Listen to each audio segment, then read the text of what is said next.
sudah mengkopi. Baik, untuk market review atau market news ya, tolong diperhatikan karena saya nggak pakai mikrofon, ya berusaha untuk mengeraskan suara saya. Nanti saya akan bahas mengenai kondisi market dari sisi teknikal maupun dari sisi fundamental, karena ini awal bulan dan awal pekan.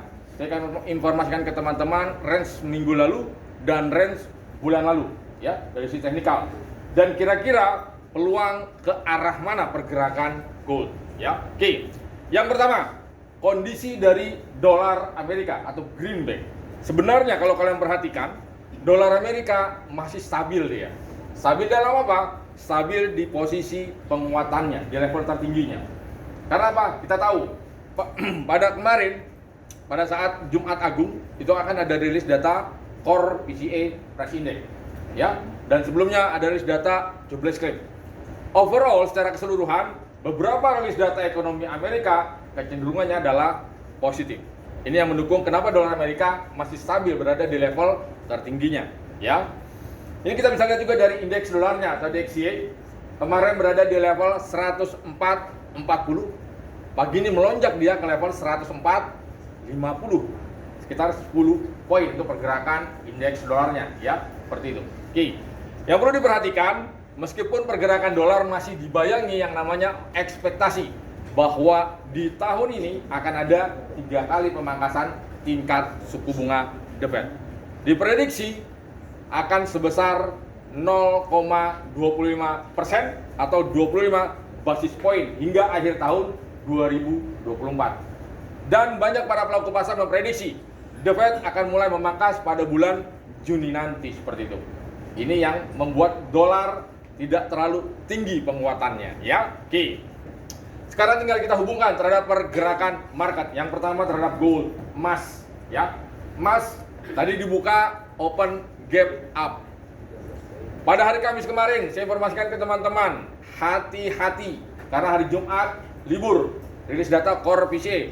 Di hari Seninnya saya prediksi akan ada gap. Ternyata betul, gap up dia, ya. Kemarin akhir pekan ditutup di level 2219 kalau saya tidak salah, ya kan? Tadi gap up dia sampai tertinggi di level 2245, ya. Oke. Range minggu lalu tertinggi 2225, terendahnya berada di level 2163. Bulan lalu tertinggi 225, terendahnya 2083. Itu range minggu lalu dan range bulan lalu. Oke, kira-kira akan kemana arah pergerakan gold? Secara teknikal, strong bullish masih mendominasi. Pernah juga saya informasikan ke teman-teman bahwa level 2300 akan sangat berpeluang, ya. Yang pertama, jika level 2250 berhasil di break, sekarang sudah di break 2250, berarti potensi 2300 tinggal menunggu waktu, seperti itu. Tapi kalau secara fase, karena yang namanya pergerakan di market itu kan ada fase-fasenya. Ini fase gold sudah berada di level tertingginya, ya. Antisipasi, pekan ini akan banyak saya rilis data. Yang pertama ada ADP, non-farm payroll. Lalu ada juga rilis data non-farm payroll. Nanti malam ada rilis data ISM Manufacturing PMI, dan ada juga rilis data ISM Service PMI, dan beberapa pernyataan dari Ketua Bank Sentral, terutama dari The Fed. Overall, secara fundamental, rilis data Amerika diprediksi akan negatif, ya. Jadi potensi kenaikan gold masih akan berlanjut. Antisipasi, kenapa saya katakan antisipasi?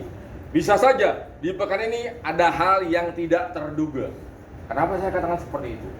Pernah terjadi pada tahun 2011, Bank Sentral suatu negara melepas cadangan emasnya. Ini yang langsung membuat emas langsung drop.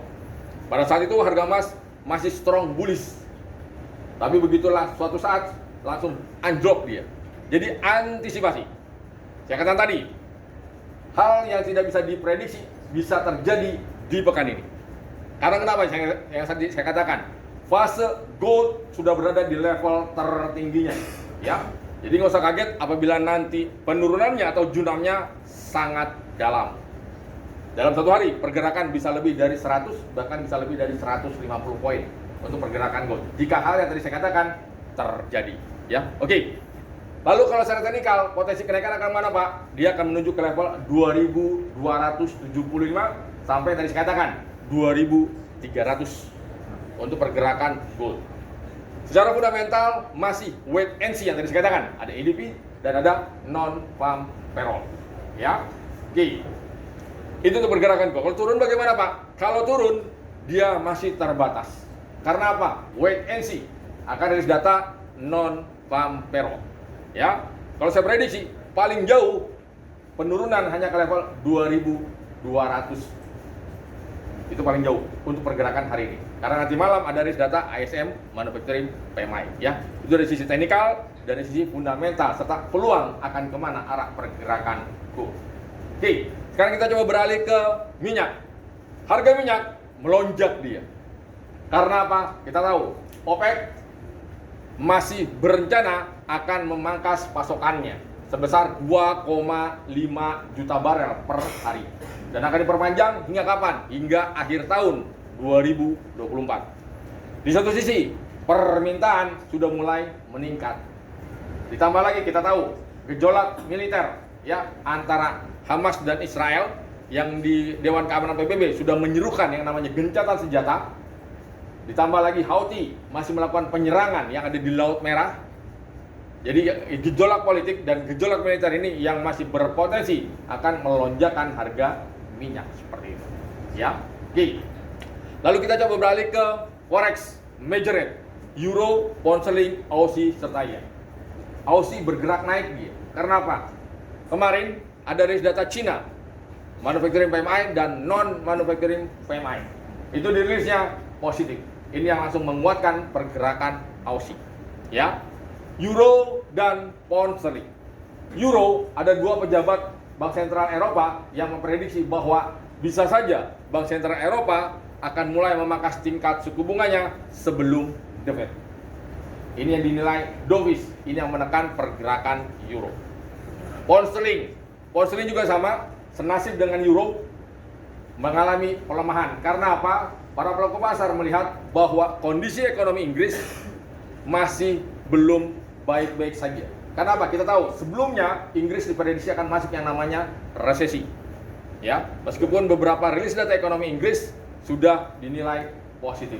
Karena kekhawatiran tersebut ini yang menekan pergerakan pound sterling. Yen, kalau kalian perhatikan, yen masih berada di range 151. Ya, berada di situ aja deh selama pekan kemarin. Dan menutup pada bulan kemarin masih berada di level 151.200. Tertinggi 151.923. Potensi pergerakan yen masih berada di range. Ini sangat bagus kalian bisa informasikan ke calon nasabah kalian atau ke nasabah kalian. Karena kenapa? Yen sudah berada di level overbought-nya, jenuh belinya.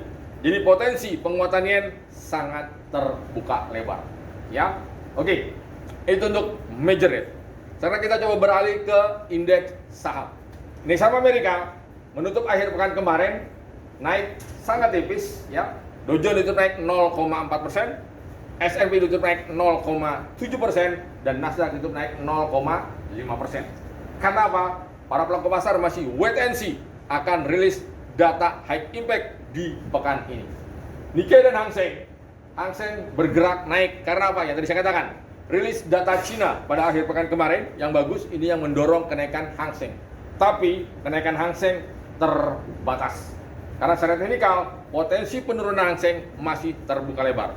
Nikkei berpotensi akan melanjutkan kenaikannya dan diprediksi yang pernah saya katakan ke teman-teman, dia akan ke level 42.000 sampai dengan 45.000 untuk pergerakan Nikkei seperti itu. Ya. Oke. Untuk event hari ini, nanti kita jam 2 akan ada Traderspedia, jam 3 akan ada live trading dan TC seperti itu. Dan seperti biasa juga, saya akan share linknya di grup. Baik, itu untuk market review dari sisi teknikal maupun dari sisi fundamental. Ada yang mau ditanyakan? Silakan.